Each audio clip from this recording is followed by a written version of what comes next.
السلام عليكم ورحمة الله وبركاته. الصلاة والسلام عليك يا رسول الله.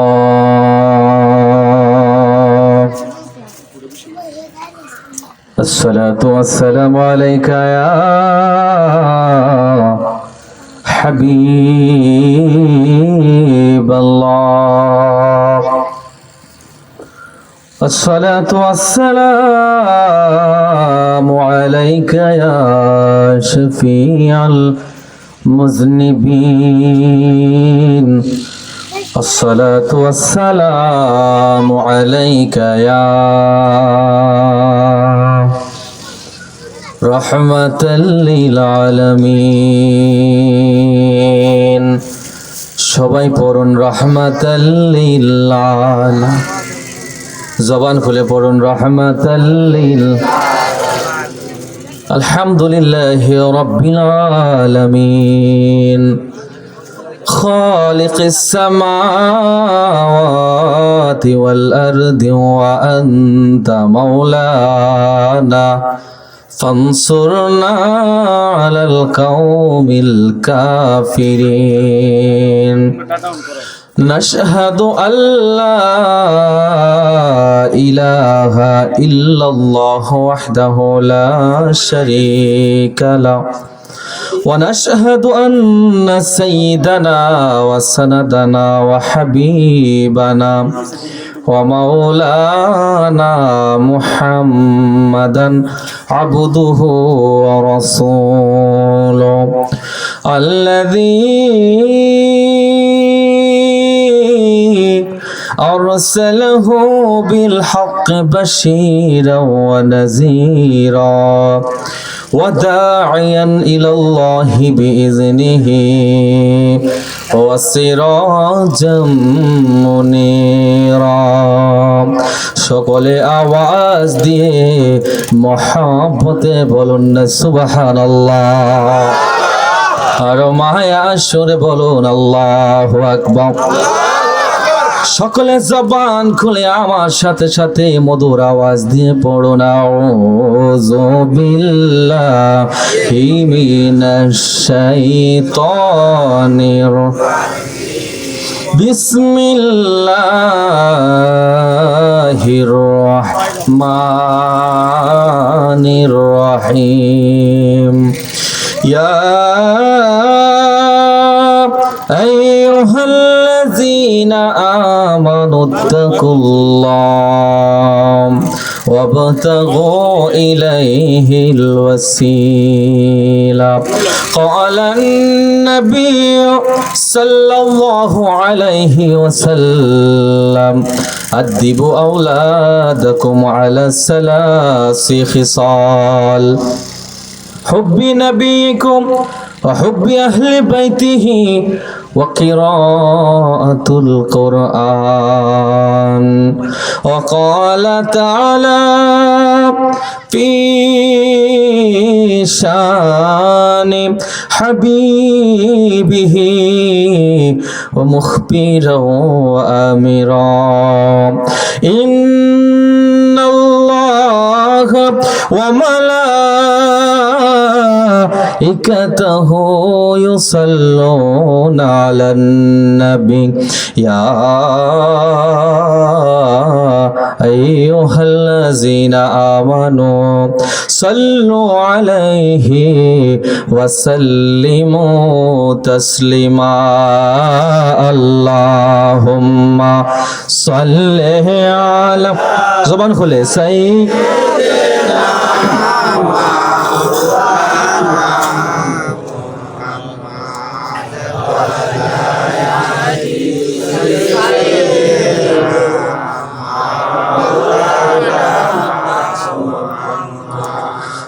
मेरा दिल तड़प रहा है, मेरा जल रहा है सीना, ये दवा वही मिलेगी मुझे ले चलो मदीना।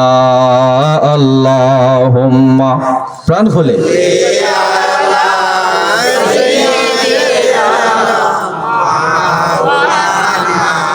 محمد وعلى آل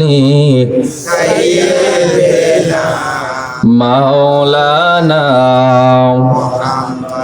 मदीने की हवा से जन्नती बू आती है खाके पाके मदीना में नूर जन्नत चमकती है अल्लाहुम्मा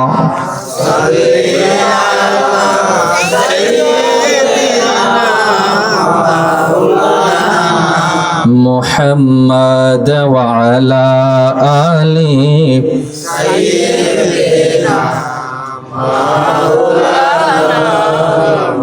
ला इलाहा जबान खुले ला इलाहा एक साथे ला इलाहा अहो ला इलाहा ला इलाहा इल्लल्लाह बोलुन ला जबान खुले ओ ला इलाहा इल्लल्लाह ला इलाहा ला इलाहा हस्बी रब्बी जल्लल्लाह बोलुन हस्बी रब्बी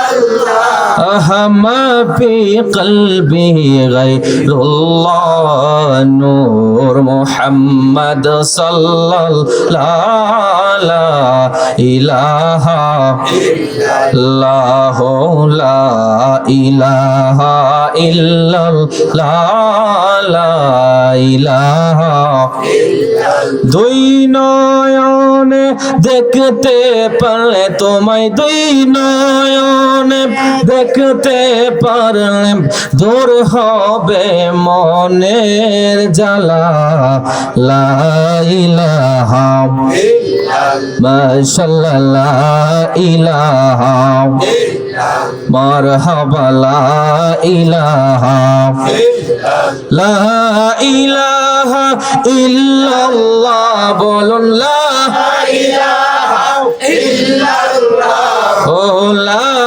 ইলাহা ইল্লাল্লাহ লা ইলাহা ইল্লাল্লাহ লা ইলাহা ইল্লাল্লাহ লা ইলাহা লা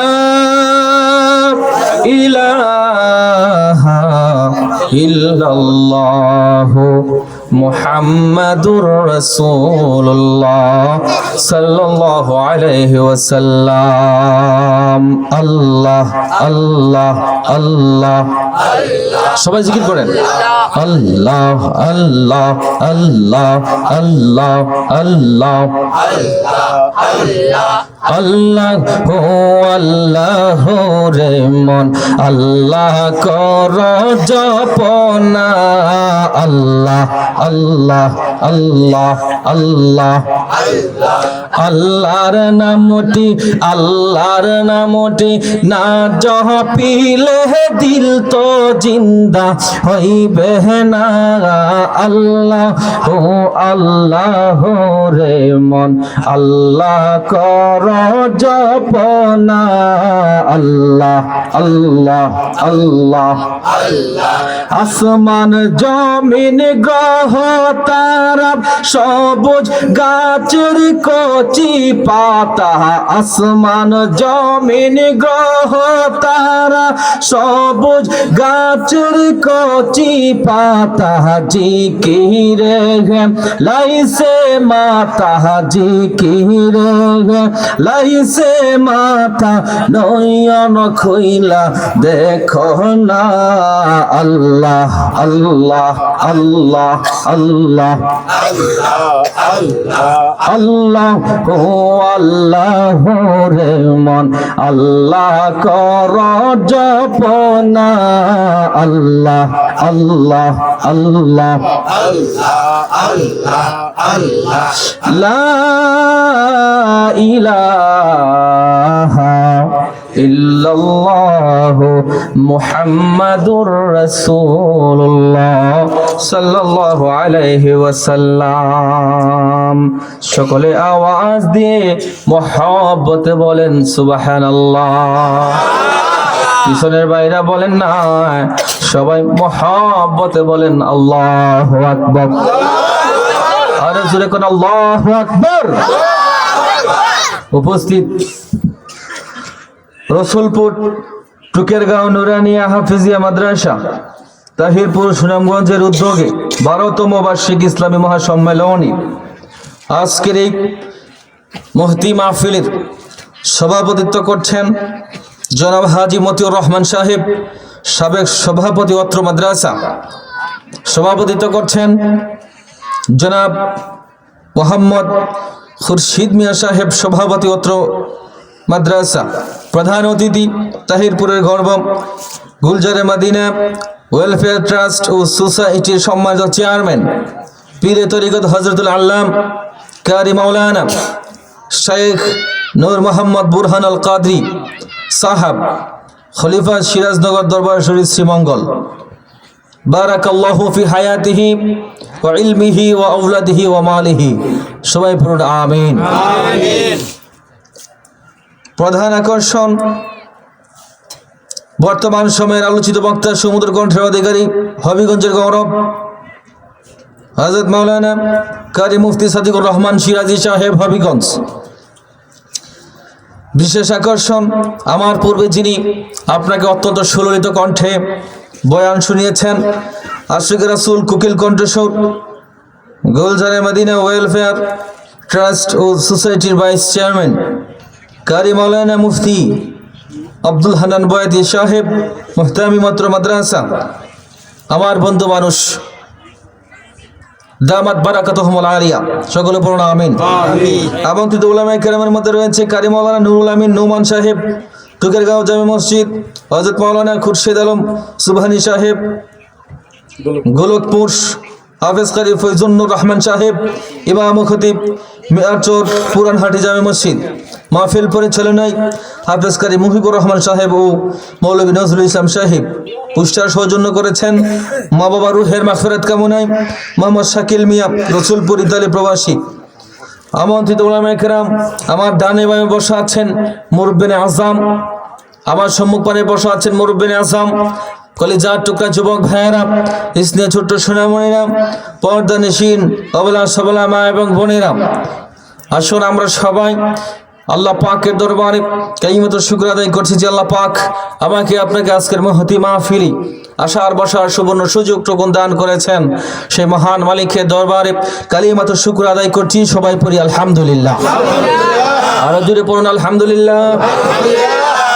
লক্ষ কোটি দুরুদ এবং সালাম প্রিয় রাসূল মুহাম্মদ সাল্লাল্লাহু আলাইহি ওয়াসাল্লামের প্রতি। সম্মানিত হাজিরিন কিরাম, আমরা এখানে বসেছি দুনিয়ার কোনো মানুষকে খুশি করার জন্য নয়। আওয়াজ করে বলেন কাকে খুশি করার জন্য? সবাই আওয়াজ দিয়ে বলেন কাকে খুশি করার জন্য? আমরা আমাদের জীবনের সুখে দুঃখে, জোয়ার কিংবা বাঠায়, সর্ব অবস্থায় কাকে খুশি করতে চাই? আওয়াজ দিয়ে বলেন কাকে খুশি করতে চাই? আল্লাহকে খুশি করতে চাই। এই মাহফিলে আপনারা এসেছেন, আমি সাইফুল্লাহ সিদ্দিক আল হানাফিও চলে এসেছি। আমি যেখানে যাই, যদিও অনেকে খুশি হয়, তবে অনেকে আবার বেজার হয়। কারণ কি, আমি কথা বললে কাউকে পরোয়া করে কথা বলি না, অনেকের গায়ে লাগতে পারে। এজন্য আপনারা আজকের মাহফিলে আসতে পারে খুশি না বেজার? দুই হাত তুলে দেখেন কারা কারা খুশি। হাত নামান, যেরকম মারহাবা। সম্মানিত হাজিরিন কেরাম, আমরা অত্র মাহফিলে এসেছি, বসেছি আল্লাহ সুবহানাহু ওয়া তাআলার সন্তুষ্টি লাভের জন্য, নবী পাক সাল্লাল্লাহু আলাইহি সাল্লামের মহব্বত হাসিল করার জন্য, আউলিয়া কেরামের সুহবত এবং নেক নজর নেওয়ার জন্য। ঠিক কিনা বলেন? আপনারা যারা এখানে বসেছেন, অধিকাংশ মানুষ আমি জানি আপনাদের এলাকায় তরিকাতপন্থী। কি ভুল বলছি না? ঠিক? আপনারা কি তরিকা নিয়েছেন? কারা কারা তরিকা নিয়েছেন হাত তুলে দেখান তো দেখি। হাত নামান। অনেকে তরিকা নিয়েছেন, অনেকে নেন নাই। যারা নেন নাই বলে হুজুর আমরা কিভাবে নিব? আমাদেরকে মানুষ ফতোয়া দেয়। কি ফতোয়া দেয়? বলে পীরের দরবারে যাওয়া দরকার নাই, মাজারে যাওয়া দরকার নাই, কারণ মাজারে যাওয়া শিরিক, পীরের দরবারে যাওয়া শিরিক, এটা বেদাত। নাউযুবিল্লাহ বলেন। বলে আমরা পীরের দরবারে যাই, পীরের কাছে কিছু চাই না, মাজারওয়ালার কাছে আমরা কিছু চাই না, আমরা আল্লাহর ওলি দরবারে থেকে ওইখানে গিয়ে আল্লাহর মকবুল বান্দা হিসেবে ওইখানে দাঁড়িয়ে দাঁড়িয়ে উনার উসিলা নিয়ে আমরা আল্লাহর কাছে দোয়া করি। ঠিক কিনা বলেন? বলে তুমি ওইখানে যাওয়ার কি দরকার আছে? ওইখানে দোয়া করার কি দরকার আছে? তুমি কি তোমার বাড়িতে বসে দোয়া করলে আল্লাহ শোনে না? তুমি কি দোয়া করলে তোমার মসজিদ থেকে আল্লাহ কি শোনে না? তাহলে ওইখানে যাওয়ার কি দরকার আছে? কথা বলেন না কেন? এজন্য আমরা বিভ্রান্তির মধ্যে পড়ে যাই। কিন্তু না, আল্লাহ সুবহানাহু ওয়া তাআলা কালামুল্লাহ শরীফের ভিতরে বলেছেন অবশ্যই অবশ্যই হক্কানি বুজুর্গ যারা আল্লাহ ওয়ালা যারা তাদের মাজারে যাইবা, ওইখানে গিয়ে তারা যেখানে ইবাদত করে বন্দেগী করেছে ওইখানে উসিলা নিয়ে আমি আল্লাহর কাছে দোয়া চাইবা, তোমার দোয়া আমি আল্লাহ পাক কবুল করব। আর জোরে কোন আল্লাহু আকবার। আমরা জানি মুসলমান, ভালো করে শুনে রাখেন, বর্তমানে মানুষ অনেক জায়গায় কথা বলে বক্তব্য দেই। আগে এক বক্তব্য দিত, বলে মাজারে যাওয়া যাবে না, মাজারে গেলে শিরিক হবে, বিদআত হবে, ওই সমস্ত মাজার আগুন দিয়ে পুড়িয়ে দাও, এরকম বলছে কিনা বলেন? ঠিক কিনা বলেন না কেন? মাজার পুড়িয়ে দাও, যত খানকা আছে খানকা আগুন দিয়ে জ্বালিয়ে দাও, পুড়িয়ে দাও। কিন্তু কালের বিবর্তনে দেখা যায়, সময়ের পরিবর্তনে ওই সমস্ত মানুষই এখন দেখা যায় আল্লাহর ওলিদের দরবারে যায়, মাজার জিয়ারত করে। কথা বলেন না কেন? আমরা যারা আগেও মাজারের পক্ষে ছিলাম, বক্তব্য দিয়েছি, এখন আমরা আল্লাহর ওলিদের মাজারের পক্ষে আছি। আমরা জানি মাজারে গিয়ে আমরা সেজদা দেই না, আমরা ওইখানে গিয়ে আল্লাহর ওলির কাছে কিছু চাই না, আমরা চাই মহান মালিকের কাছে, আমরা চাই আল্লাহর কাছে, আল্লাহর ওলির উসিলা নিয়ে চাই। আমরা আগে যে বক্তব্য দিয়েছি এখনো একই বক্তব্য দিচ্ছি, কিন্তু তোমরা সময়ের পরিবর্তনে তোমরা তোমাদের বক্তব্য পরিবর্তন করো। কিন্তু মনে রাখবা, তোমরা আগে যে বক্তব্য দিয়েছো এখন তোমাদের বক্তব্য পরিবর্তন করো, কিন্তু এক সময় আসবে, এখন যদিও তোমরা আল্লাহর ওলিদের পক্ষে কথা বলো, আগে বিপক্ষে কথা বলেছো, এমন একটা সময় আসবে যে সময় আবার সময়ের পরিবর্তনে তোমরা আল্লাহর ওলিদের মাজারে আগুন দিতে তোমাদের হাত কাঁপবে না। কথা বলেন ঠিক কিনা বলেন? ওই সমস্ত মানুষের সাথে আমরা নাই। কথা বলেন না কেন? ঠিক কিনা বলেন? আমরা আগেও ছিলাম, এখনো আছি। আল্লাহ ওলা যারা বুজুর্গ যারা তাদের স্থানে আমরা যাব, ওইখানে গিয়ে আমরা দোয়া করব, আল্লাহ পাক কবুল করবেন। সুবহানাল্লাহ বলেন। সম্মানিত হাজিরিন, আপনি কেন আল্লাহর ওলির দরবারে যাবেন? আল্লাহর ওলির দরবারে গেলে অনেকে শিরিক ফতোয়া দিবে, বেদাত ফতোয়া দিবে, কিন্তু মনে রাখবেন বন্ধু, আপনি আল্লাহর ওলির দরবারে গেলে আল্লাহর ওলির তেমন কোনো লাভ নাই, তবে লাভ হবে আমি আপনি আল্লাহর ওলির দরবারে যাব, আমার আপনার যতটুকুন উপকার হবে দুনিয়ার কোনো মানুষের এইরকম উপকার হবে না। সবাই আওয়াজ করে মহাব্বতে বলা যাবে না সুবহানাল্লাহ। আল্লাহর ওলির দরবারে যাবেন, উসিলা দিবেন। ওই দিন এক লোক আমাকে বলেছেন, হুজুর উসিলা যে আপনাদের উসিলা দেওয়া তো শিরিক।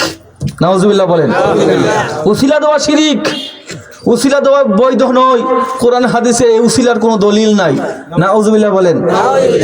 কিন্তু রাব্বুল আলামিন বলেন, ইয়া আইয়ুহাল্লাযীনা আমানুত্তাকুল্লাহ ওয়াবতাগু ইলাইহিল ওয়াসিলাহ। সবাই জবান খুলে আওয়াজ দিয়ে বলেন আল্লাহু আকবার। মাঝখানে আমি একটা কথা বলে রাখি, আপনারা কি বেশি আওয়াজ শুনবেন না ওয়াজ শুনবেন?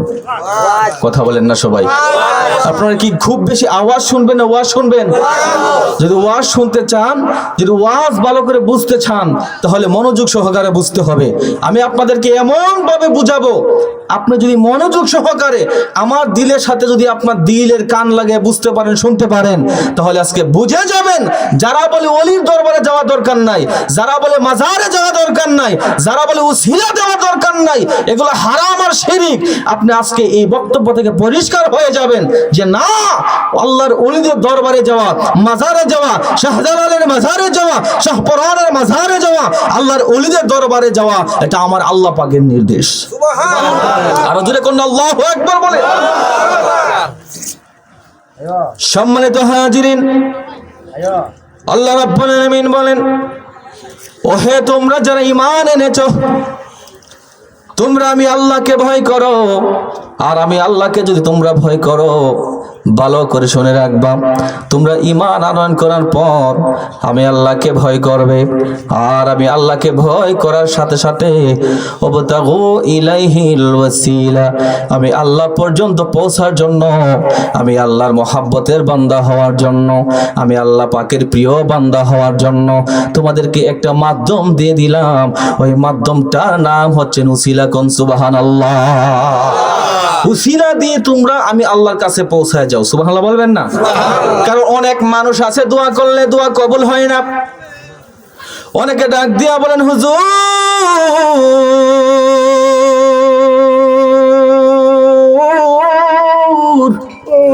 আমরা দোয়া করি দোয়া কবুল হয় না, আমরা মুনাজাত দিলে মুনাজাত কবুল হয় না, আমরা যখন ইবাদত করি ইবাদত করার পর ইবাদতের মজা আমরা পাই না।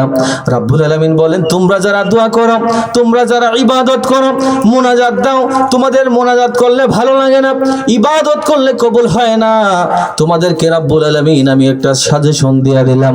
আল্লাহ ওয়ালা যারা আছে, বুজুর্গ যারা আছে, আল্লাহর ওলি, তাদের উসিলা লইয়া তারা যেখানে ইবাদত করত, ওই ইবাদতের উসিলা লইয়া তারা যেখানে ইবাদত করত, যেখানে নামাজ আদায় করত, যেখানে তারা শাহিদ আছে, ওইখানের উসিলা নিয়ে যখন আমি আল্লাহর কাছে চাইবা, আমি আল্লাহ রাব্বুল আলামিন তোমাদের দোয়া মুনাজাত মনের আশা আকাঙ্ক্ষা পূরণ করে দিব। হযরত ইমরান আলাইহিস সালাম, আল্লাহর বড় একজন নবী ইমরান। কুরআন শরীফের ভিতরে সূরা আলে ইমরান নামে একটা সূরা আছে। মারহাবা বলেন। হযরত ইমরান আলাইহিস সালাম দুনিয়া থেকে বিদায় হয়ে যাওয়ার পর ওনার স্ত্রীর নাম হচ্ছে হান্না বিনতে ফাকুদা।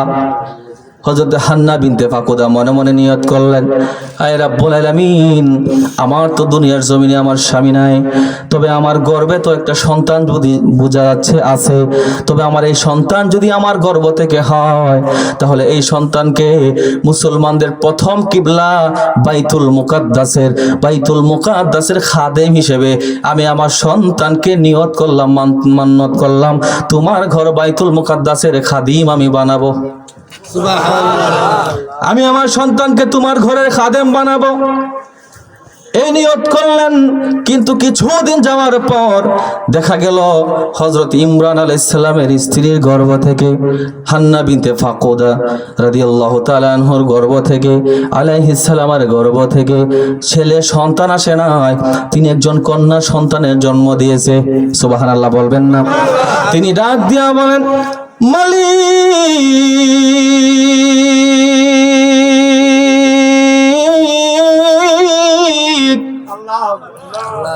আল্লাহ, আমি তো মনে মনে নিয়ত করেছিলাম, আমার যদি সন্তান হয়, এই সন্তান যদি পুত্র সন্তান হয়, তাহলে তোমার ঘরের খাদেম আমি বানাবো। কিন্তু দেখা গেল না, আমার এই সন্তান খাদেম হলো, কিন্তু আমার তো ছেলে সন্তান হলো না, আমার তো কন্যা সন্তান হয়ে গেল। কন্যা সন্তানকে তো মসজিদের খাদেম বানানো যায় না, তাহলে এখন আমি কি করব? রব্বুল আলামিন ডাক দিয়ে বলেন, ক্বালা ইন্নী আ'লামু ফাদাত, এ হান্না বিনতে ফাকুদা, ভালো করে শুনে রাখো, তোমার গর্ভের মধ্যে কি আছে, তোমার গর্ভ থেকে কি ছেলে সন্তান হয়েছে নাকি মেয়ে সন্তান হয়েছে, এটা আমি আল্লাহ সব চাইতে ভালো করে জানি।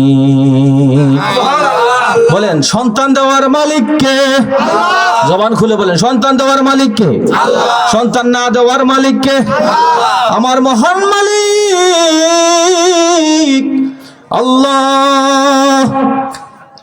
ডেকে ডেকে বলেন, এ হান্না, আমি জানি তোমার গর্ভ থেকে একজন কন্যা সন্তান দুনিয়াতে এসেছে, তবে মন খারাপ করো না, মন খারাপ করো না।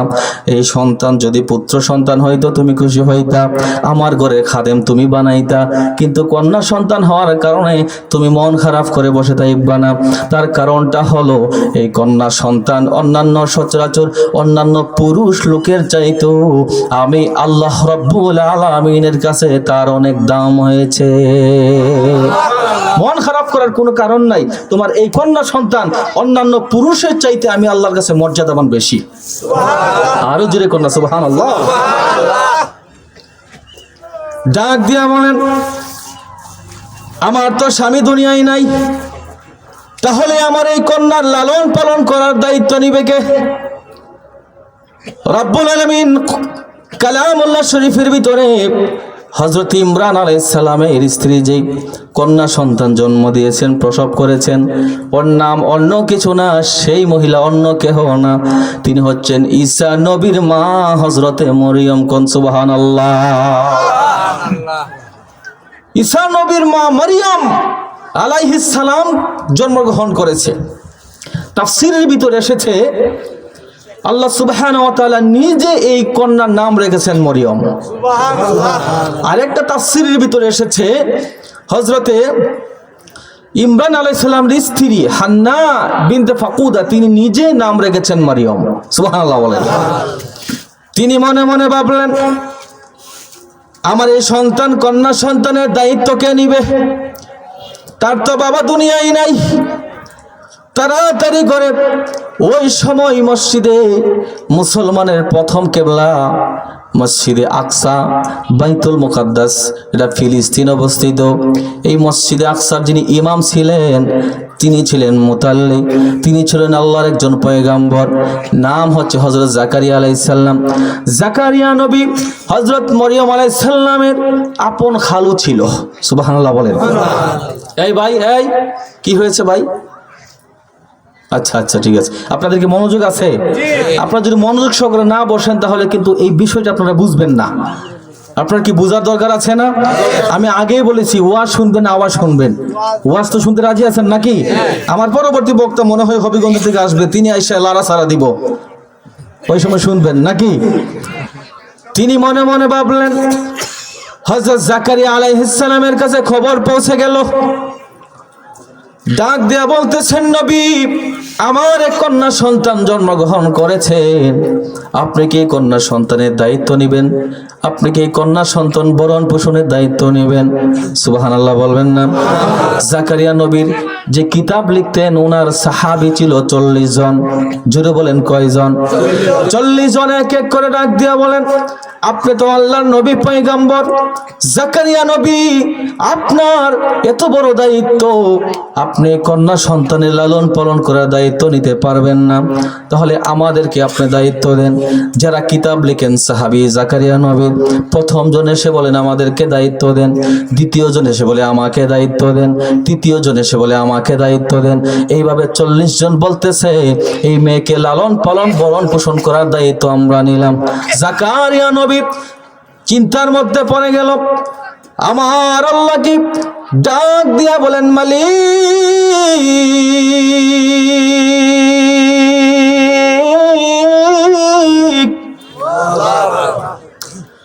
কন্যা সন্তান হলো একটা, আমি দিব কয়জনের কাছে গো আল্লাহ?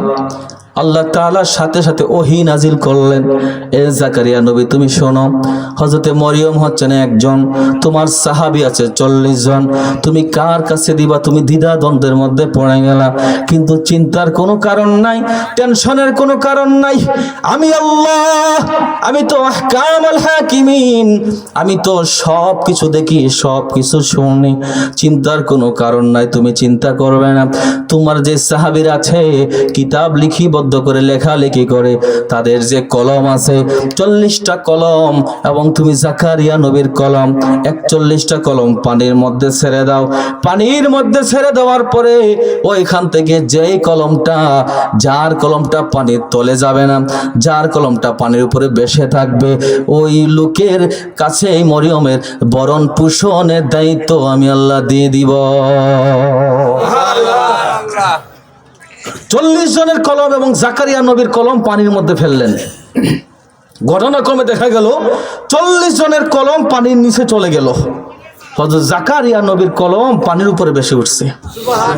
আরো জোরে বলেন সুবহানাল্লাহ। বলেন এ খেলা কার? জোরে বলেন খেলা কার? আমার আল্লাহ দেখে কি না? আমার আল্লাহ শুনে কি না?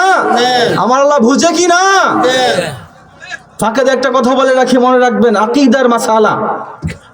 পৃথিবীতে যত নবী এবং রসুল এসেছেন প্রত্যেকেই পুরুষ লোক থেকে, কোনো মহিলা থেকে কোনো নবী রাসূল নাই।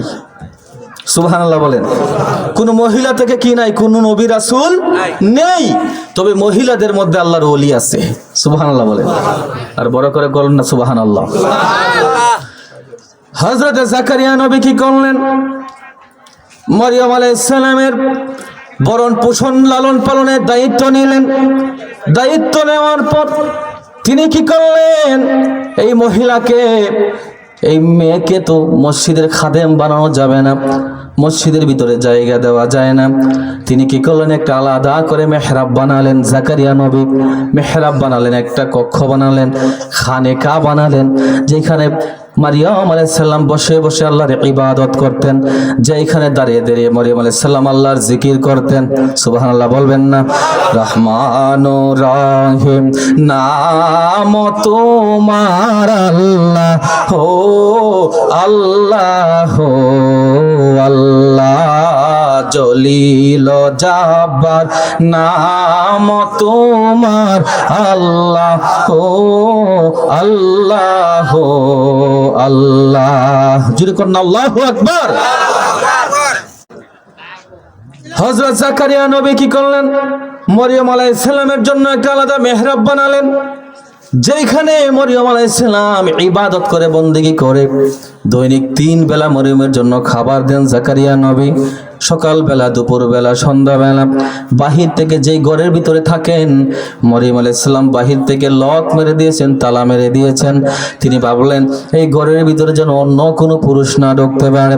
হঠাৎ একদিন একটা আশ্চর্য ঘটনা ঘটে গেল। জাকারিয়া আলাইহিস সালাম কি করলেন? হাঁটতে হাঁটতে হযরতে মরিয়ম আলাইহিস সালামের জন্য খাবার নিয়ে যখন ওনার ঘরের ভিতরে প্রবেশ করলেন, ঘরের ভিতরে প্রবেশ করার পর তিনি তালা যখন খুললেন, তালা খোলার পরে তিনি তাকিয়ে দেখেন মরিয়ম আলাইহিস সালামের ঘরের ভিতরে কুদরতি ভাবে ফল ফলাদি দিয়া আমার আল্লাহ ভরপুর করে রেখেছেন। কোন সুবহানাল্লাহ। জাকারিয়া নবী প্রশ্ন করলেন, ও মরিয়ম, তোমার ঘরে তো বাহির থেকে আমি তালা মেরে রেখেছি, তোমার ঘরের ভিতরে এই ফল দিল কে? এই খাবার তোমাকে দিল কে?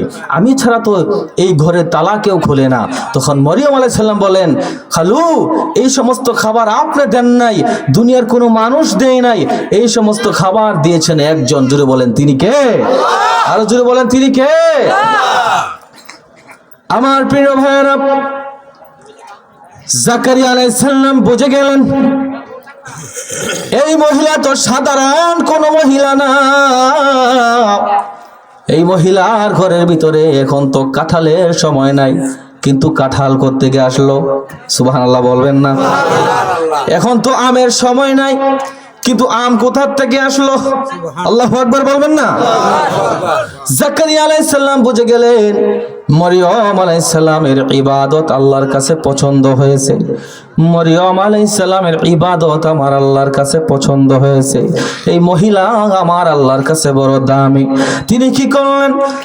মরিয়মকে ডাক দিয়ে বলেন, ও মরিয়ম, তুমি তো কোনো নবী না, তুমি তো কোনো রাসূল না, তুমি হচ্ছেন একজন আল্লাহর বান্দি।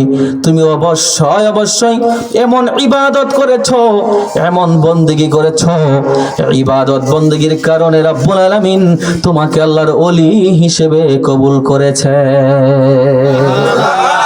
জাকারিয়া নবী, তিনি নবী। ভালো করে বুঝেন, জাকারিয়া নবী কি? একজন নবী। তিনি মুসলমানের প্রথম কিবলা বাইতুল মুকাদ্দাসের খতিব। তিনি কি করলেন? জাকারিয়া আলাইহিস সালাম কি করলেন? মরিয়ম আলাইহিস সালামের এই কুদরত দেখে, এই মহিমা দেখে, অলৌকিকতা দেখে জাকারিয়া নবীর মনের ভিতরে একটা কৌতূহল জাগলো, মনের ভিতরে একটা আশা জাগলো। সে আশা কি? বলে মরিয়ম আলাইহিস সালামের ঘরে বেমৌসুমি ফল আছে, এটা আল্লাহ দিয়েছেন, এর মানে এই জায়গার দাম আমার আল্লাহর কাছে অনেক বেশি। তার ইবাদত আল্লাহর কাছে কবুল হয়েছে। জাকারিয়া নবী এরপরে তিনি কি করলেন? মরিয়ম আলাইহিস সালামের এই খানেকার ঘরের ভিতরে বসে, যেখানে মরিয়ম ইবাদত করতেন, ওইখানে বসে, ওইখানে দাঁড়াইয়া জাকারিয়া নবী আমার আল্লাহর কাছে হাত তুললেন। আরো জোরে কোন সুবহানাল্লাহ। আমি বুঝাচ্ছি উসিলা। আমি কি বুঝাচ্ছি? উসিলা। আপনাকে যদি কেউ বলে উসিলা শিরক হারাম, তখন আপনি এই কথা বলতে পারবেন যে কুরআন শরীফে উসিলা আছে। সুবহানাল্লাহ বলবেন না? প্রিয় ভাই সব আমার, জাকারিয়া নবী কি করলেন? আমার মহান মালিক আল্লাহ রাব্বুল আলামিনের কাছে দুই হাত তুলে এইভাবে মুনাজাত করতে লাগলেন। এই মুনাজাত জাকারিয়া নবীর ভাষ্য, জাকারিয়া নবীর দোয়া রাব্বুল আলামিন কালামুল্লাহ শরীফের ভিতরে সুন্দর করে বর্ণনা করেছেন। রাব্বুল আলামিন বলেন, জাকারিয়া নবী দোয়া করতে লাগলেন, রব্বি হাবলি মিন লাদুনকা যুররিয়াতান তাইয়্যিবা ইন্নাকা সামিউদ দুআ। সবাই জোরে আওয়াজ করে মহব্বতে বলেন আল্লাহু আকবার। জাকারিয়া নবী দোয়া করতে লাগলেন, মালিক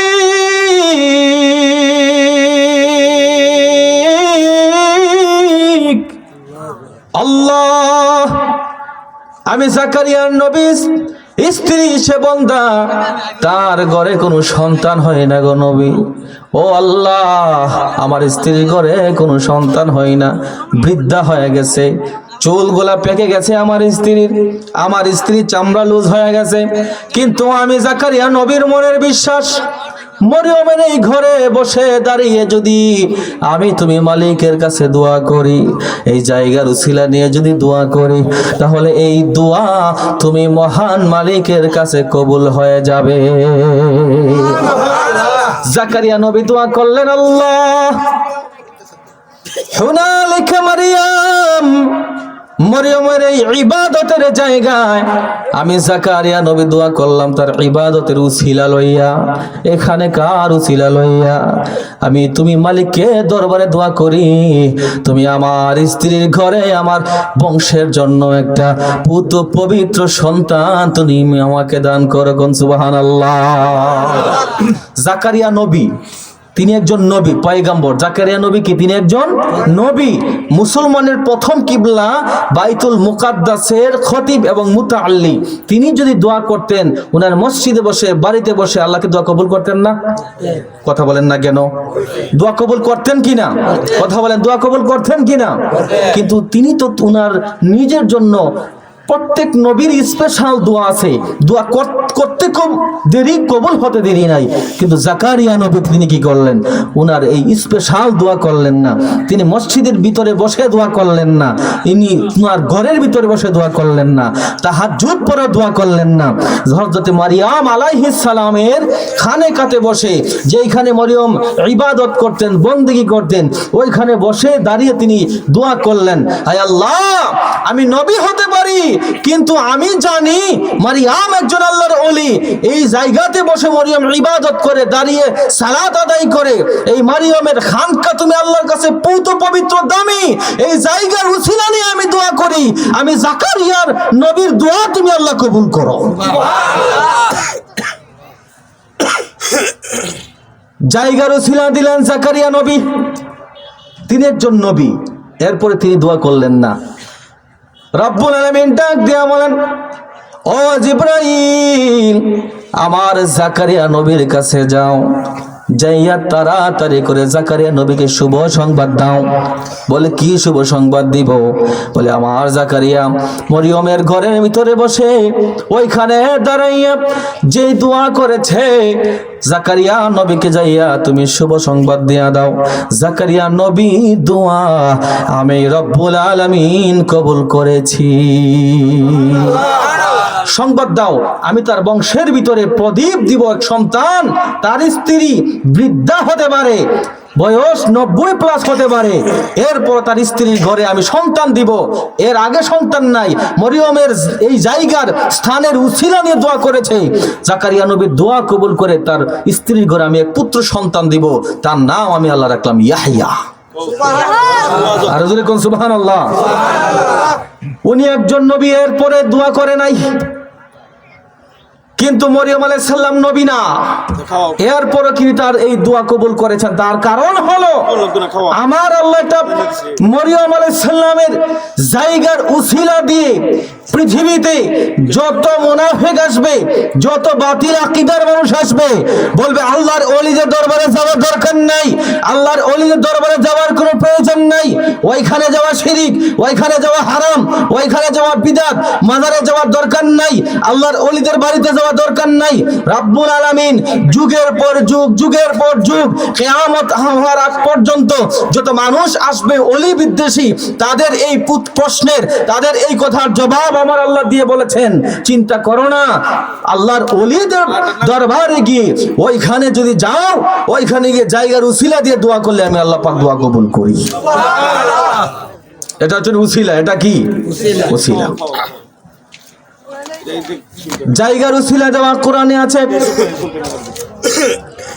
আপনি যদি চান বস্তুর উসিলা দেওয়া কোরআনে আছে।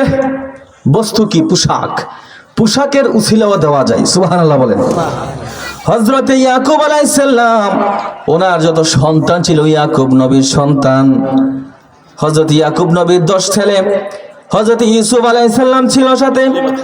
10 ভাই কি করলেন? ইউসুফ নবীকে নিয়ে ব্যবসার উদ্দেশ্যে বের হয়ে গেলেন।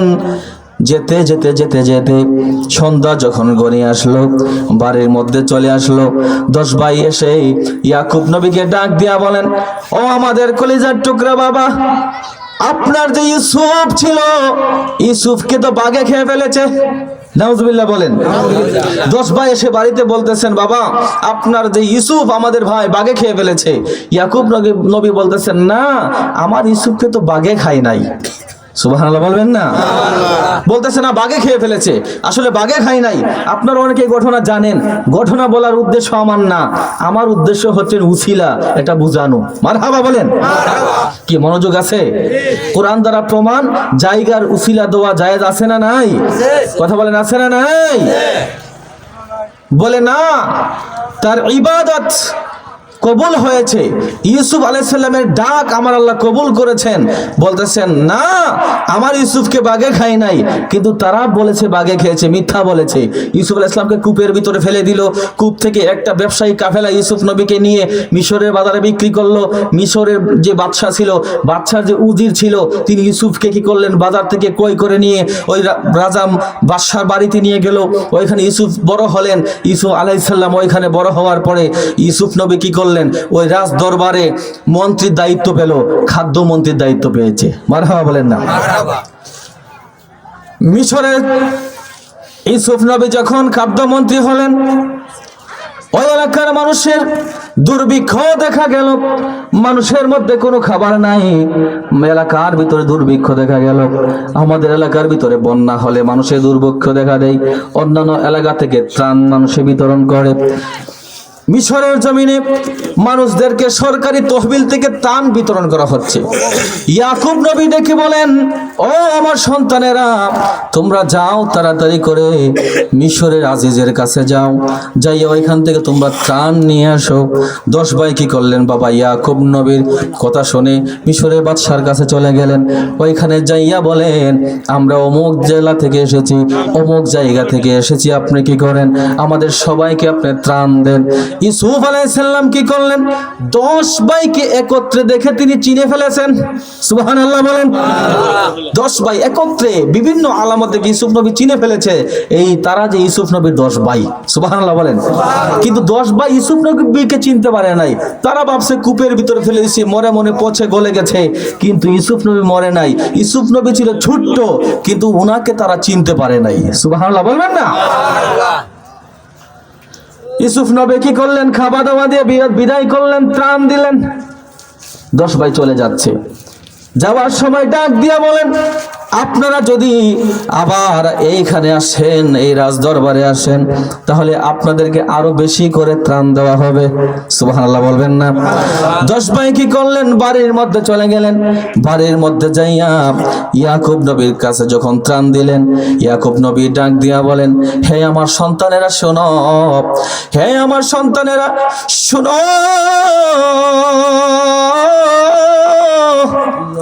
ভালো করে শোনো।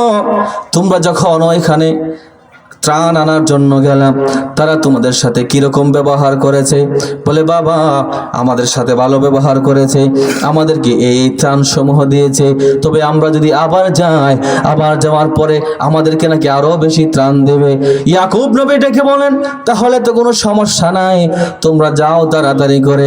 কয়েকদিন পরে আবার যখন রাজদরবারে পাঠালেন, ওই 10 ভাই কি করলেন, ইউসুফ নবীর সামনে গেলেন, যাইয়া ডাক দিয়া বলেন ও ইউসুফ তুমি তাড়াতাড়ি করে আমাদেরকে ত্রাণ দাও। জোরে বলেন না আল্লাহু আকবার। ইউসুফ নবী কি করলেন, তাদেরকে একটা খাস কামরার ভিতরে নিলেন, কামরার মধ্যে নিয়ে বলতেছেন যে তোমরা এখানে বসো, তোমাদেরকে ত্রাণ দিব, রাষ্ট্রীয় কোষাগার থেকে মাল দিব। এবার আগে বলো তোমাদের বাবা ইয়াকুব নবী কেমন আছে? আরো জোরে কোন সুবহানাল্লাহ। তোমাদের বাবা কেমন আছে ইউসুফ? ইউসুফ নবীর এই কথা শুনে বলতেছেন ব্যাপার কি? আমাদের বাবা ইয়াকুব, উনার সম্পর্কে এই লোক খবর নেই, ব্যাপার কি? ওই আবার মিথ্যা কথা বলতেছেন, বলে ছোটবেলা আমাদের এক ভাই কি ইউসুফ ছিল, তাকে বাঘে খেয়ে ফেলছিল, তার সুখে কাঁদতে কাঁদতে আমাদের বাবা ইয়াকুবের চোখ অন্ধ হয়ে গেছে। নাউজুবিল্লাহ বলবেন না, মিথ্যা বলতেছেন। ইউসুফ নবী ডাক দিয়ে বলেন তোমাদের ভাইকে কি আসলে বাঘে খেয়েছিল? সুবহানাল্লাহ বলবেন না। ইউসুফ আলাইহিস সালাম ডাক দিয়া বলেন তোমাদের বাবার চোখ অন্ধ হয়ে গেল, কিন্তু তোমরা মনে কোনো কষ্ট নিবে না। আমি তোমাদের বাবা ইয়াকুব নবীর চোখের জ্যোতি ফিরে পাওয়ার জন্য আমি ইউসুফ একটা মেডিসিন দিয়ে দিব। এই মেডিসিন যদি তোমাদের বাবা ইয়াকুব নবীর চোখে নিয়ে লাগাইতে পারো, তাহলে দেখবা তোমাদের বাবা ইয়াকুব নবীর চোখের জ্যোতি আমার আল্লাহ আগের মতো করে দিবে। তাই নাকি? বলে দেন। ইউসুফ নবী কি করলেন, ওনার গায়ের একটা জামা খুলে ইয়াকুব নবীকে হাদিয়া করলেন। সুবহানাল্লাহ। ইউসুফ আলাইহিস সালাম ওনার গায়ের একটা জুব্বা খুললেন, জুব্বা খুলে ইয়াকুব আলাইহিস সালামের চোখের জ্যোতি ফেরার জন্য তিনি দিলেন। এই কথা রাব্বুল আলামিন কালামুল্লাহ শরীফের ভিতরে বলেছেন, ইযহাবু ইকামিসি হাযা ফালকু আলা ওয়াজহি আবিয়াতি বাসীরা। জবান খুলে আওয়াজ দিয়ে বলেন আল্লাহু আকবার। আল্লাহু আকবার। ইউসুফ নবী ডাক দিয়ে বলেন আমার এই জুব্বা তোমরা তোমাদের বাড়ির মধ্যে নিয়ে যাও, বাড়ির মধ্যেই নিয়ে যাবে। আর এই জুব্বা বাড়ির মধ্যে নিয়ে তোমাদের বাবা ইয়াকুব নবীর চোখের সামনে রাখবে। চোখের মধ্যে যখন আমার এই পরিহিত জুব্বা তোমাদের বাবা চোখের মধ্যে এইভাবে মালিশ করবে, মালিশ করতে দেরি এই জুব্বার উসিলাই তোমাদের বাবা ইয়াকুব নবীর অন্ধ চোখ আমার আল্লাহ ভালো করে দিবে। আগে দিলাম জায়গার উছিলা, এখন হলো পোশাক জুব্বার উছিলা। সুবহানাল্লাহ বলেন। এখন আমি আপনাদের কাছে জানতে চাই, আপনাদের কি মনোযোগ আছে?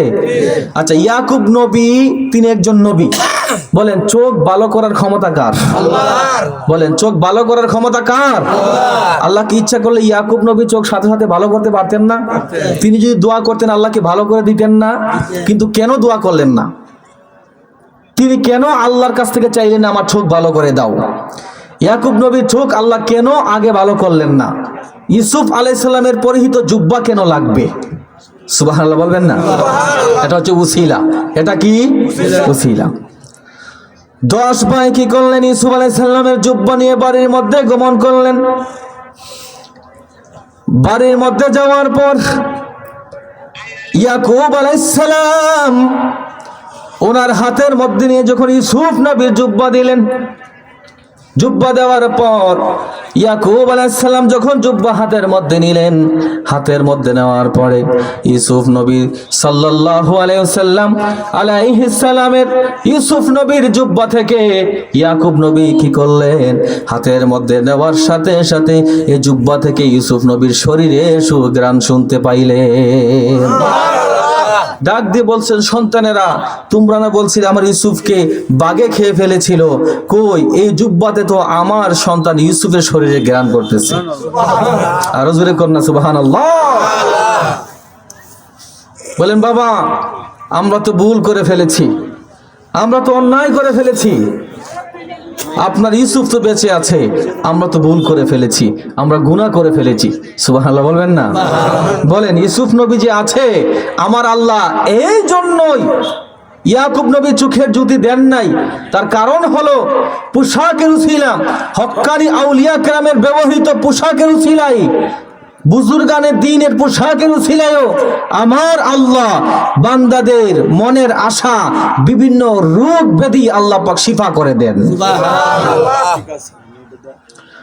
হযরত ইয়াকুব নবী কি করলেন?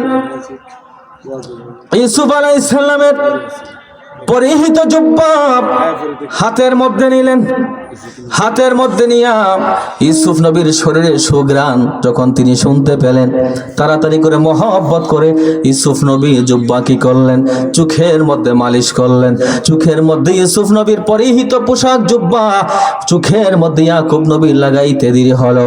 আমার রব্বুল আলামিন ইয়াকুব নবীর চোখের জ্যোতি ফিরাইয়া দিতে দেরি করে না। সুবহানাল্লাহ। এটা পোশাকের উসিলা। এটা কিসের উসিলা? পোশাকের উসিলা। আমি আপনাদেরকে বুঝাচ্ছি, উসিলা দেওয়া শিরিক না, উসিলা দেওয়া কোরআন দ্বারা সাবিত প্রমাণ।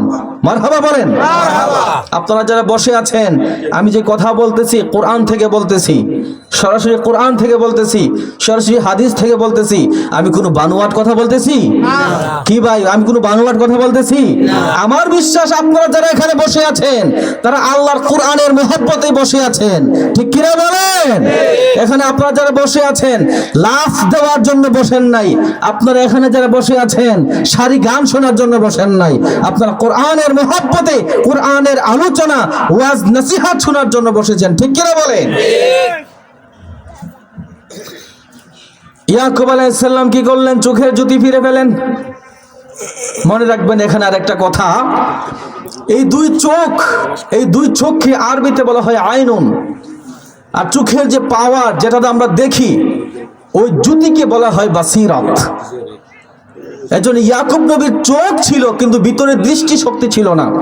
এজন্য ইউসুফ নবী বলেছেন, আলা ওয়াজহি আবি ইয়াতি বাসীরা, আমার তোমাদের বাবা ইয়াকুব আলাইহিস সালামের চোখ আছে কিন্তু চোখ দিয়ে দেখতে পারে না, চোখের ভিতরে ছানি পড়েছে, চোখের জ্যোতি নষ্ট হয়েছে।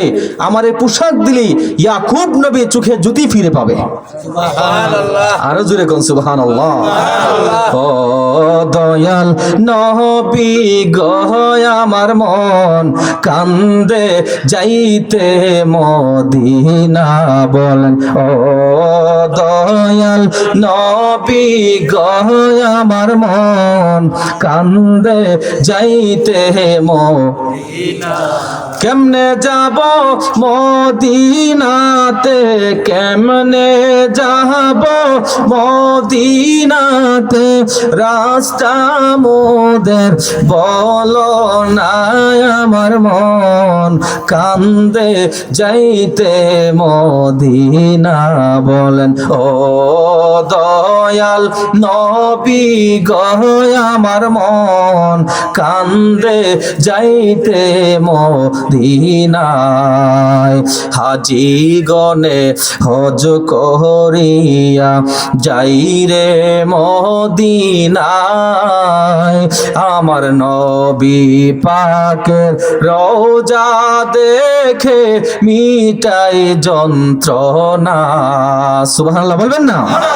হাজি গনে হজ করিয়া যাই রে মদিনায়, আমার নবী পাকের রওজা দেখে মিটাই যন্ত্রণা। যাইতে যদি পারতাম আমি, যাইতে যদি পারতাম আমি, যাইতে যদি পারতাম আমি, বলতাম মনের বেদনায়, আমার মন কান্দে যাইতে মদিনা। বলেন, ও দয়াল নবী গো, আমার মন কান্দে যাইতে মদিনা। কত আশায় কত মানুষ ঘোরে দেশে দেশে, বন জঙ্গলাই ঘোরে কেহ পাগলে রইবে সে। নারে তাকবীর, বলে নারে তাকবীর, নারে রিসালাত, নারে রিসালাত। প্রধান অতিথি সাহেবের আগমন, প্রধান অতিথি সাহেবের আগমন, আল্লামা নূর মোহাম্মদ বুরহান কাদেরী হুজুর কেবলার আগমন অত্র মাহফিলের পক্ষ থেকে নারে তাকবীর, যিনি বলেন মারহাবা। হুজুর চলে এসেছেন, আপনাদের এলাকার গৌরব। আমার অত্যন্ত শ্রদ্ধাভাজন, আমাকে হুজুর অত্যন্ত মহাব্বত করে মায়া করে।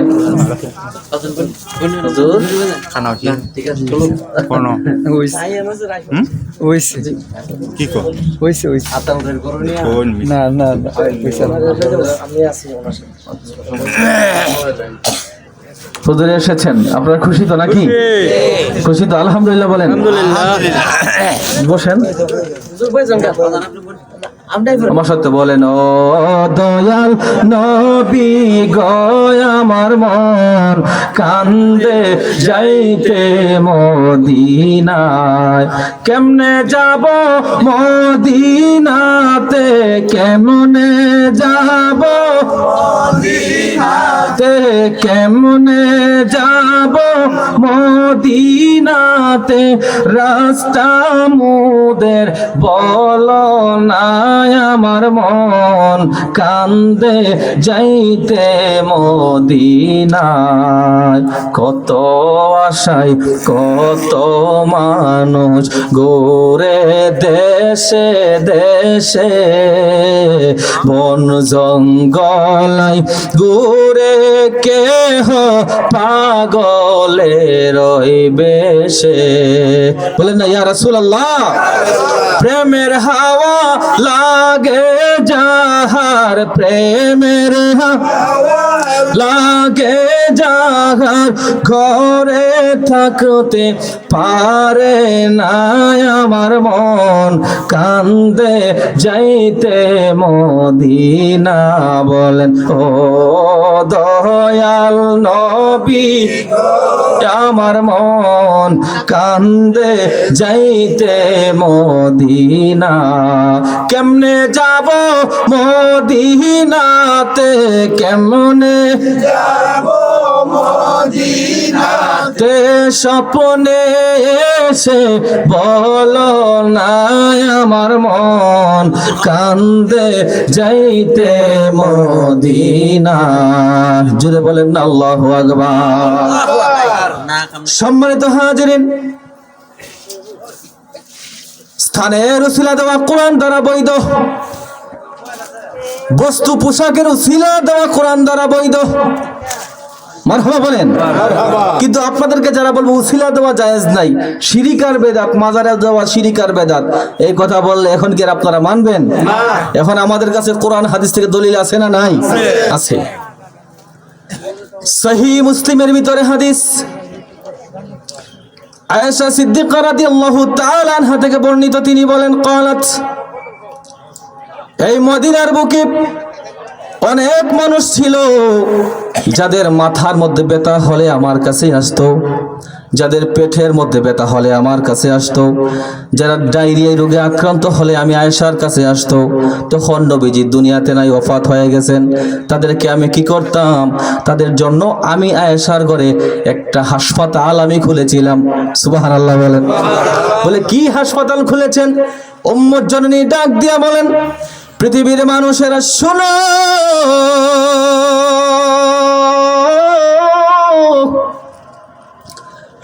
মদিনার লোকেরা তাদের যখন সেই সমস্যার মধ্যে পড়ে যেত, তারা কি করতেন? আমি আয়েশার ঘরে দৌড়ে আসতেন, এসে আমাকে ডেকে ডেকে বলেন, রে মা আয়েশা, আমার সন্তানের অসুস্থ হয়েছে, আমরা শুনেছি আপনার কাছে নাকি রাহমাতুল লিল আলামিন দয়াল নবীজি রাসূলুল্লাহ সাল্লাল্লাহু আলাইহি ওয়াসাল্লামের ব্যবহৃত একটা পোশাক আছে, জুব্বা।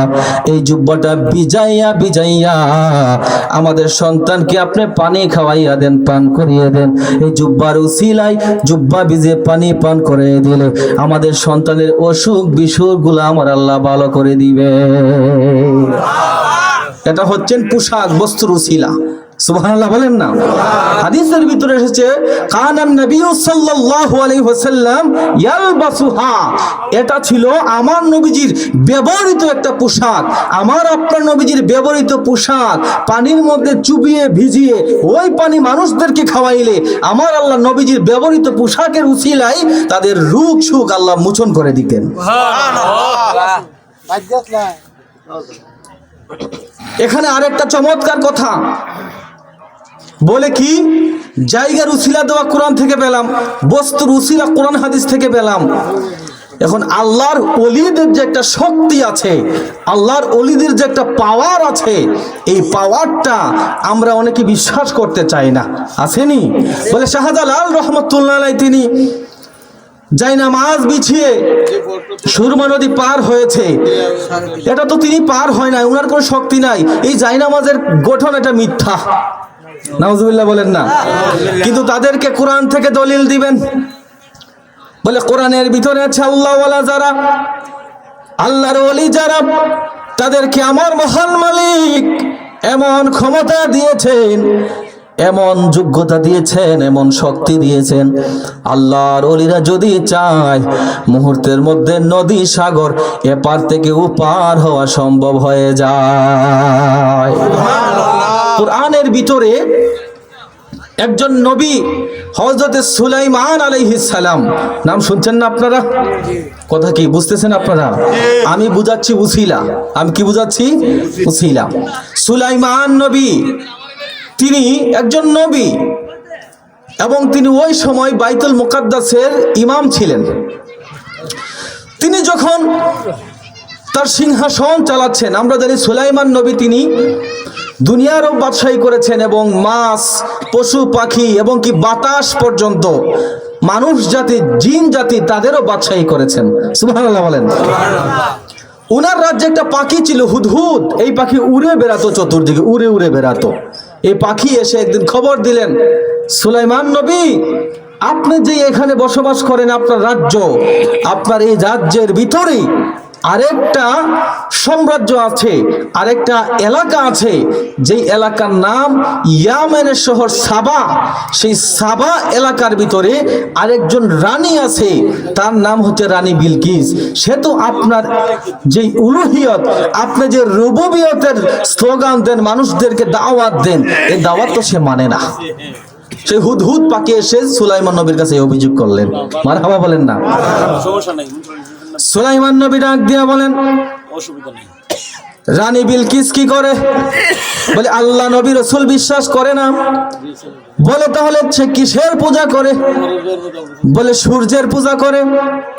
বলে তাকে ইসলামের দাওয়াত দাও, তাকে বলো আমার রাজ দরবারে আসার জন্য, তাকে কালিমা পড়ে মুসলমান হওয়ার জন্য।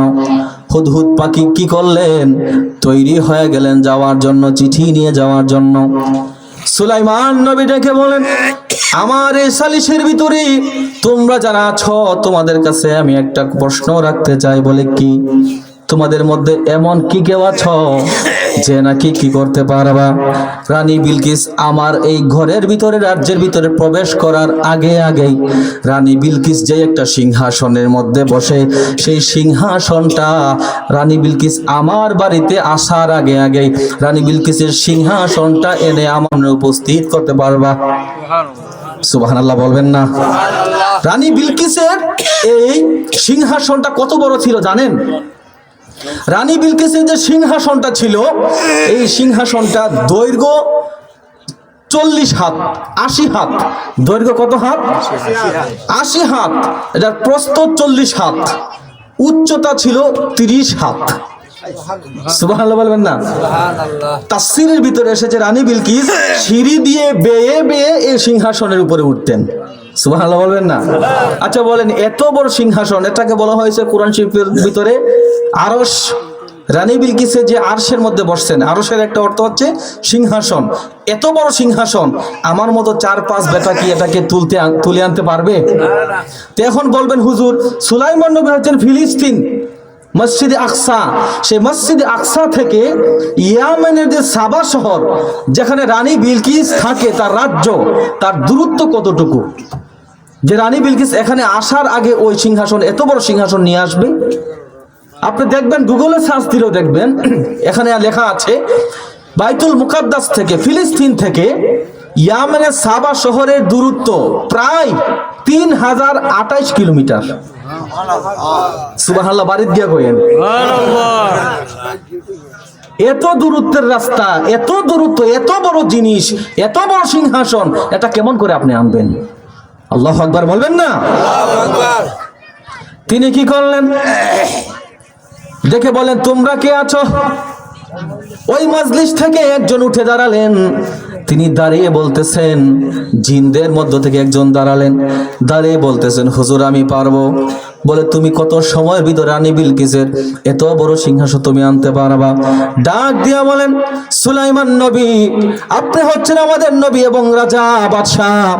ওই রানী বিলকিসের সিংহাসন আপনি আপনার চেয়ার থেকে, আপনি নবী আপনার চেয়ার থেকে উঠতে এবং বসতে যত সময় লাগবে, এই সময়ের ভিতরে রানী বিলকিসের ওই সিংহাসন আপনার সামনে এনে আমি হাজির করে দিতে পারবো।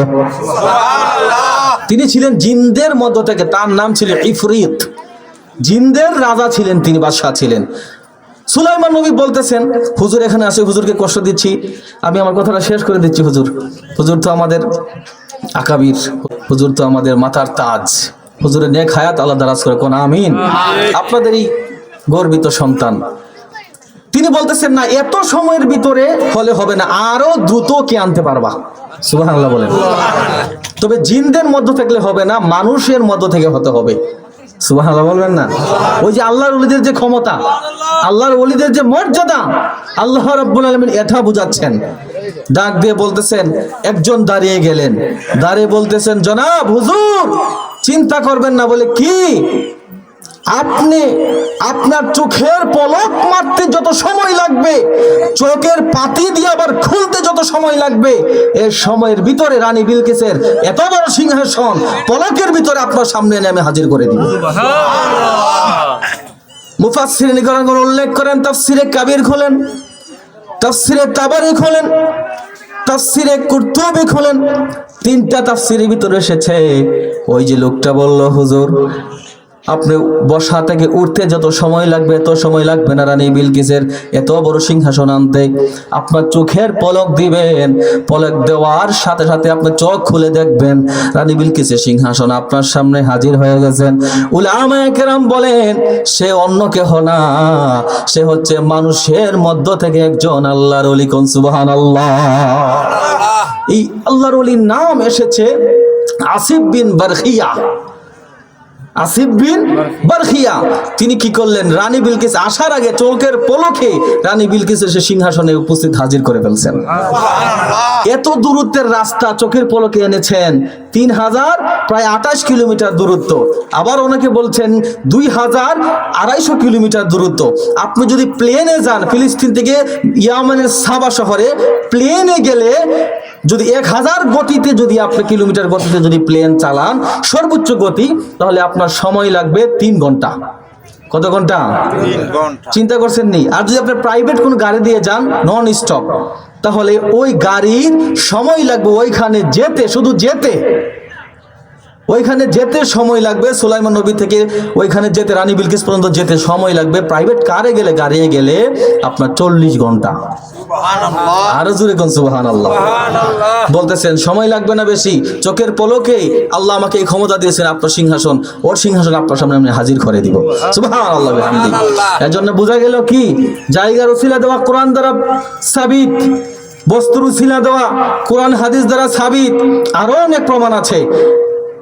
এবং কি আল্লাহ ওয়ালা যারা, তাদের ক্ষমতা, তাদের শক্তি কোরআন দ্বারা সাবিত। আকাইদা আহলে সুন্নাত ওয়াল জামাতের আকীদা হচ্ছে আউলিয়া কেরামের কেরামত সত্য, আউলিয়া কেরামের মাজারে যাওয়া সত্য, এটা জায়েজ। তাদের যত পোশাক পরিহিত করেছেন, ওই পোশাক পরিহিত ভক্ত মুরিদানের জন্য একটা হাদিয়া। সুবহানাল্লাহ বলেন। আপনি হাদিয়া গ্রহণ করবেন, এর মানে এই নয় যে পিসাব হুজুরে ব্যবহৃত পোশাক আপনার জন্য হাদিয়া। এর মানে এই নয় যে পিসাবকে গোসল করাইয়া ওই গোসল দৌত করা শরীরের পানি বোতলে বইরে আপনি আইনা বাড়িতে খাইবেন। নাউজুবিল্লাহ বলেন না কেন? এরকম অনেক জায়গার ভিতরে আছে, আমাদের কাছে খবর আছে। এজন্য আমি অনুরোধ করি, খাঁটি আল্লাহ ওয়ালা যারা, খাঁটি মধু চিনেন, মধুমার্কা লেভেল চিনি শিরা ক্রয় করবেন না। খাঁটি উলামে আহলে সুন্নাহ যারা, খাঁটি সুন্নি যারা, খাঁটি আল্লাহ ওয়ালা যারা, তাদেরকে চিনুন, তাদের সাথে থাকুন, তাদের দামান ধরুন, দেখবেন তাদের সাথে, তাদের হাতে ধরে, তাদের রশিদে ধরে এই রশি আপনাকে মদিনাওয়ালা পর্যন্ত পৌঁছে দিবে। এজন্য আমরা যারা আছি, আমাদের আগের বক্তব্য এখন বক্তব্য একই রকম, আমাদের বক্তব্যের কোনো পরিবর্তন নাই। কিন্তু লোকেরা বক্তব্য পরিবর্তন করতে পারে। আমরা খাঁটি আশিক রাসূল, আশিকানে আউলিয়া, আমাদের বক্তব্যের কোনো পরিবর্তন নাই। আমরা আগেও ছিলাম ওলিয়া উলিয়াদের সাথে মাজার জিয়ারতের পক্ষে, আল্লাহর ওলিদের সোহবতে, তাদের উসিলাতে, তাদের ক্ষমতা বিশ্বাসে এখনো পর্যন্ত আছি, ভবিষ্যতে আমরা থাকব। আল্লাহ রাব্বুল আলামিন আমাকে আপনাকে সবাইকে কবুল আর মঞ্জুর করুক, সহি সমাজ দান করুক। যে আলোচনা করেছি আল্লাহ পাক আমাদের সবাইকে বুঝার তৌফিক দান করুক, সকলে বলেন আমিন। আমি যে আলোচনা করলাম আপনারা কি বুঝতে পারছেন? আমি কি কোন জিনিস বুঝিয়েছি? জোরে বলেন কি বুঝিয়েছি? জোরে বলেন কি বুঝিয়েছি? উসিলা। এই উসিলা কি আপনারা কি বুঝতে পারছেন? এখন যদি কেউ বলে উসিলা বলা শিরক হারাম, এটা কি মানবেন? সারা জীবন মানছি না, মানতাম না, আমাদের কাছে প্রমাণ আছে। আল্লাহ রাব্বুল আলামিন আমাদের সবাইকে কবুল আর মঞ্জুর করুক। এখানে আমি আমার আলোচনা শেষ করছি। তাম্মাত বিল খাইর। আসসালামু আলাইকুম ওয়া রাহমাতুল্লাহি ওয়া বারাকাতুহু।